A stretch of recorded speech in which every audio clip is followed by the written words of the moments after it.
Good morning, everybody. I've got two big pieces of news to discuss today. I'm in New York City this week for a bunch of meetings, and the first is a very significant announcement from Cornerstone, who I'll talk about in a minute, and the second is a significant announcement from us on the frontline labor market and the frontline workforce. Let me talk about the frontline workforce first, and then I'll talk about Cornerstone. So there's this very, very large discussion in the world about frontline work. And this word frontline tends to indicate the employees who work directly in the customer facing roles of our companies. But this includes truck drivers, nurses, firemen, warehouse workers, salespeople, fast food workers, restaurant workers, people who deliver packages, and many, many other roles, which you may or may not call front of office because sometimes they don't actually talk to customers directly, but they're using their hands. They're often hourly. They work shifts because they sometimes have 24-hour operations. They're scheduled. They have licenses, some of them like electrician or a plumber or an airline pilot or even a flight attendant, or they might be unskilled where you could get this job for just having, the ability to walk. And this might be a temporary job, so you change jobs every couple of months. And I suppose you could even categorize Uber workers as frontline workers.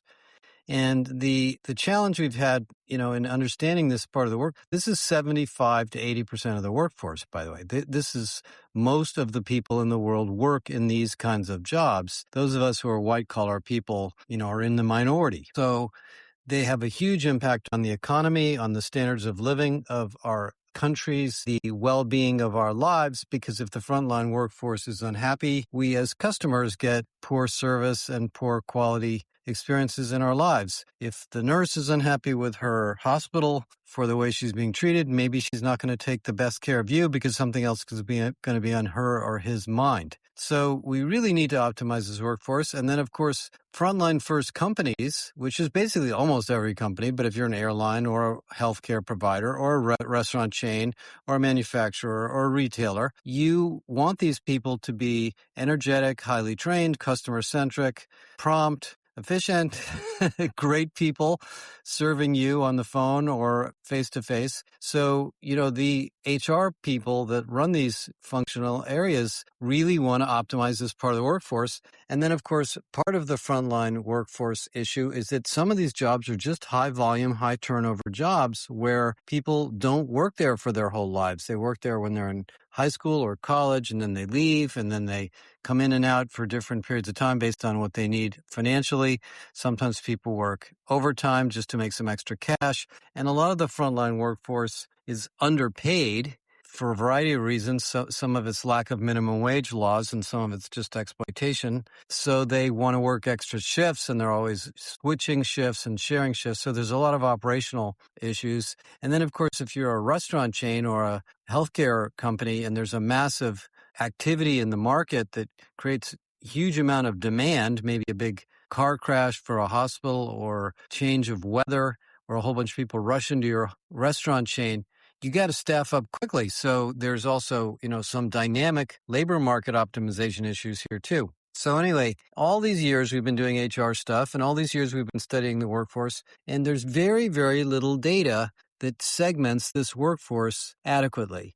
You go to the Bureau of Labor Statistics, and every now and then they write a report of some kind on quote-unquote frontline, but they don't really segment it. They really segment it by industry. And industry is not the right categorization because in every one of these industries, there are white-collar workers and frontline workers. So you can't just say healthcare is a frontline industry because there's lots of IT and white-collar people in healthcare too. So it's especially if you're in the insurance part of it.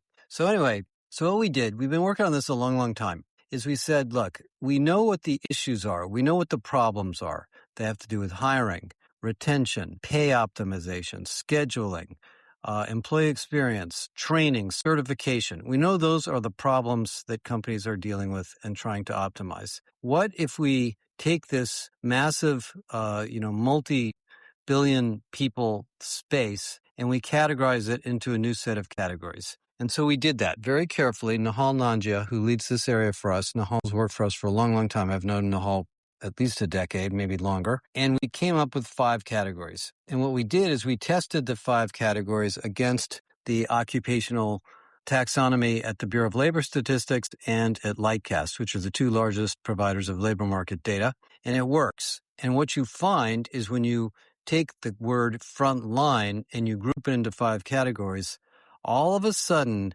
it's very, very clear what you need to do to optimize and improve each category. And so we've published this. We took the ONET database of 600, 700, 800 jobs that are frontline related, and we categorized them into the 5 categories. And we also put it into Galileo. So Galileo now knows about these categories of frontline work. So when you go into Galileo and say, how do I optimize or reduce turnover in all my healthcare workers, it says, well, let me break your workers into 5 groups and we'll show you what the optimization options are for each. The 5 categories are customer-facing associates, low-skilled front-of-house entry-level jobs like retail, fast food, call centers, restaurant servers, hotel attendants. Number 2 is back office associate, again, low-skilled back of house. This is back of house entry-level jobs like warehouse packers, kitchen prep staff, laundry attendants, stockroom clerks. The 3rd is highly skilled specialists. This is experienced, non-licensed operational or technical roles, retail managers, pastry chefs, wind turbine technicians, repair people. So they're really quite specialized, but they're not necessarily licensed. Number 4 is licensed specialists, where you have to have a license, which means the constraints on hiring are very, very different. That might be vocational nurses, truck drivers, HVAC technicians, hairstylists, by the way, who are also licensed. And then number 5 is credentialed professionals, which might be a doctor, a pharmacist, a pilot, or an attorney. Now, I'm not saying an attorney is a frontline job, but it could be. So what you can do now with this research, and read the research, it's coming out, there's a press release on it, is you can take your frontline workforce or your workforce optimization team, and you can look at the best practices in each of these 5 areas, and we'll give you very, very specific recommendations, and we're going to do benchmarking in all 5 areas and create basically guides to help you optimize this part of your company. And it's not just about your company. It's also about giving these people a better work experience, paying them fairly. And as I talked about with Jen Morgan from UKG a couple of weeks ago, about making our economy better and making our lives better so that these people get optimal experiences at work and in turn give us the greatest experience as consumers. Okay, so take a look at that. Now, Cornerstone. Now, Cornerstone is a really interesting company. They've been around a long time, 27-year-old company founded by Adam Miller, who's now, by the way, running for mayor in Los Angeles, a really amazing leader. I've known him for a long, long time. And originally came to market as an online learning platform, which we used to call LMS. They pioneered the introduction of talent features into the LMS in the mid-2000s and turned its online learning LMS into a robust enterprise LMS and then a talent management system. They were a very shrewd and effective sales and marketing and technology company. He built the company largely himself with a small team of people who are still kicking around to various places, and then started buying companies, bought up some of the competitive LMSs, competed very effectively on the sales of this stuff, got into the content market, and really dominated the corporate learning technology and infrastructure space. Went public, had a mixed experience as a public company because the public market doesn't like companies that aren't super profitable or super high growth. And it was neither super profitable or super high growth because the learning and development market isn't really a high growth market. It's just a big market. So it's not a market that's growing. It's really more of a company issue. So the public stock did okay, but not great. And then they went private in, 6, 7 years ago for about $5.5 billion. And the private equity firm that bought them brought in a new management team. Adam had sort of had enough. He wanted to go into politics and do some other things. So Himanshu Pilasale came in and brought in a new management team. And I've been consulting with them for a long time. They acquired Edcast to get into the LXP space. They acquired Skyhive to get into the skills space. They acquired Tailspin to get into virtual. They acquired a couple of content development factories and content companies. And lo and behold, here we are, a $1.1 billion recurring revenue company, privately held, 7,000 customers. Almost every major company in the world has a relationship with Cornerstone because they bought up a lot of the core learning infrastructure that's been around for a long, long time. And they're trying to figure out what's next. And so this week in New York, they're introducing the next big thing, which is called Workforce AI. And I'm about to publish a very large article about this. And it's a fascinatingly interesting space because every company has training. Every single company has sales training, IT training, leadership development, many, many other things, operations and so forth, safety, all that stuff. And the training and learning function is a federated operation, and it became very powerful in the early 2000s and the late 1990s, and then basically got disintegrated over the last 25 years. And the reason it became disintegrated is we thought e-learning was going to do everything, and it didn't. And we got involved in skills projects and job taxonomies and job redesign. And we just left the learning guys alone. And this $400 billion market became fairly stagnant from a technology and best practices standpoint. And I got bored with it. I told you this before. We did a lot of research on it many, many times. But it's still vital because you can't run a company without training people. You just can't. Everybody who joins your company needs training, and that's thousands and thousands of tens of thousands of people. And then there's this sort of religious debate about how do you train them? And this is an instructional design discussion that goes on forever. Well, we should do this, we should do that, we should do a simulation, we should do a video, we should do a face-to-face, we should do a webcast, we should do blended learning, we should do cohort-based learning. I've been involved in all this stuff, and I've tried most of it. And we've had our own academy for a long time, and so we've experimented with all these things. So anyway, you've got this very complicated area and a huge demand because skills development is massive, including around AI. And Cornerstone's right in the middle of it, but they can't really grow much because the market is somewhat stagnant. The only way Cornerstone could grow is to take away learning technology deals from other companies or try to go into smaller enterprises or renew the clients they have who come up for renewal every 3 to 5 years. Well, all of that is being changed by AI. And if you read the article I'm publishing and you've seen our research, our new definitive guide on L&D is really just completely nails this issue, is we're moving from a model of publishing courses to dynamic content. And we believe the new paradigm is not instructional training, but dynamic enablement. Dynamic enablement means I'm a worker, I'm a new employee, I'm a professional trying to get promoted, I'm a new manager, and I want to learn how to do my job better, dynamically. I might want to take a course. I might want a 15-minute overview. I might want some help. I might want a mentor. I might want to try an assessment, or I have a challenge that's very specific, and I just want to know what to do. Teach me enough so I can go back to work and be more productive. I don't want to spend a week in a course or go to an executive education program for $8,000 and fly somewhere for a week unless I just want to meet a bunch of other people. And maybe I can do that once every few years, but I can't do that, every quarter or maybe not even every year because it's just too expensive. And yeah, I'd like to go to face-to-face training too because maybe I'm a consultant and I want to see what other people are doing and I want to share and learn more about things going on in the company. But in between those episodic events, I want to learn on a regular basis. And I've got an AI agent of some kind. Maybe I've got the Copilot. And I just want it to just be there when I need it. I don't want to have to go to some training portal, browse around, do a search, get frustrated I can't find what I want. And then when I click into it, I find out it wasn't really quite what I needed anyway, and then I just lost interest and went back to work. All of that is getting fixed and optimized by AI. And I am not joking. This is real. We do it in Galileo. If you buy Galileo for yourself, you will see all of this in real life because Galileo is a dynamically generated learning and agent together in the Galileo suite. And we use Sana, as you know, but there's other tools as well. So Cornerstone knows all about this. They've got this massive customer base. And about a year ago, I hired a guy from Amazon.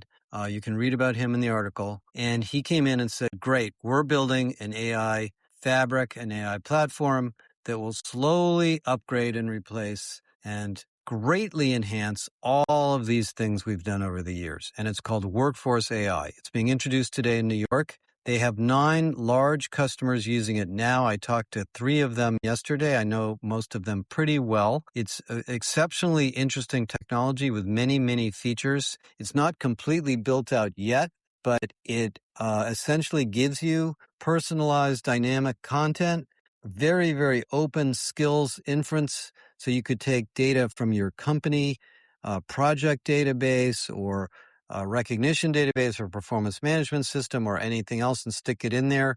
And it will give you information about every worker that you've never seen before in an integrated way to help with their upskilling and enablement and their professional development or their leadership development, which you can then decide to solve those problems through content of your own, through licensing content, or through the dynamic content generation of AI. And we have, for example, in Galileo, almost 800 courses on leadership, management, HR, and HR technology that are available in Sana, which is not Cornerstone, but it can be moved around and can be dynamically imported into your AI platform. So the learning content business, the publishing companies, Coursera, Skillsoft, Pluralsight, all of them, they're going to have to move in this direction to accommodate this shift. Now, Cornerstone's a big company. They have a lot of employees, a lot of customers. They're not going to move on a dime, but we talked to them a lot yesterday. I talked quite a bit with the management team. They're going to move as fast as they can. And so for those of you that are Cornerstone customers, and I know many of you are, you really need to look at this. It's not everything you need yet, but it's highly customizable. And so they are building a forward deployed engineering team to work directly with clients. So if you're, an oil and gas company or a retailer or a professional services company, you're running Saba or one of the Cornerstone products, and you're like, well, we really would like it to do this, and we'd like an agent that does that. And you should talk to them or talk to us and we'll help you. And you might find that they can get you where you want to go into HR 2030. So read about that. It's very interesting. They're a privately held company, but, very well run. So you don't have quite as much information about them in the public market, but there are a lot of people who work there have been around a long time and they know the space extremely well. And, there's all these edge cases in L&D and they know all the edge cases because that's what they've been doing for 27 years. Third thing, really quick. We're 2.5 weeks away from Irresistible 2026. At USC, we've got more than 400 people signed up. There's about 30, 40 seats left if you want to come. I invite you to come. I'm going to introduce 3 things there, very big things. Number 1, I'm going to go through HR 2030 for all of you guys. We're going to publish our blueprint. You will be able to get the blueprint if you have Galileo or you're a corporate member, and you'll be able to get an overview of the blueprint if you're not. We're going to be announcing our directions with HR 2030 and how to engage with us on HR 2030, which is all about redesigning HR around the world of AI. Number 2, we're going to launch our HR certification program, and we're going to launch what we call the Josh Bersin Institute. I'm giving you a sneak preview. Stay tuned for that. All of you that have been following us over the years and supporting us and helping us and being great collaborators with us, you will be able to get certified as a global HR excellence professional starting this summer. And we're going to take you through the world's best training and experiential learning in HR. And then we're going to give you tools like Galileo to use in your job. So stay tuned for that. And then there will be a leadership version of that coming next year. And then the third thing we're going to be launching is a new vision of Galileo itself. And I won't tell you a bunch about that yet because that's coming. We have amazing HR leaders coming. It's at USC, which is one of the most beautiful campuses in the world. We have a lot of experiential learning and activities planned. It's not a huge conference, so you will meet everybody there. You'll basically get to know everybody else who comes. We have HR execs from all over the world coming. So I really hope you can join us. And that's kind of it for this morning. Lots of more things I want to talk about, but I don't want to waste too much of your time today. By the way, I want to thank you all for listening to the podcast. I started this podcast as a little bit of a hack job, and it's become very, very successful from my standpoint in reaching out to you. We don't do ads on it. I'm not interested in monetizing it. I want to use it as education and communication for all of you. I don't want to waste your time with a bunch of silly ads. If you're a vendor and you want us to talk about you on the podcast, just call us up and we'll work with you directly. And we will tell people about your clients as examples, but we're not going to sell a bunch of ads here because I don't want to waste your time. And I want you to get value out of this. So this is becoming more frequent. As you know, I'm doing it multiple times a week now, but it's one of the more productive ways that we can reach you. And all of the podcast material we create goes into Galileo. So you don't have to scroll through your podcast player to find stuff. If you have Galileo, you can find it all instantly. So stay tuned for more on all of the world of HR. And there will be more coming later this week that I'll tell you about later. Thanks for now.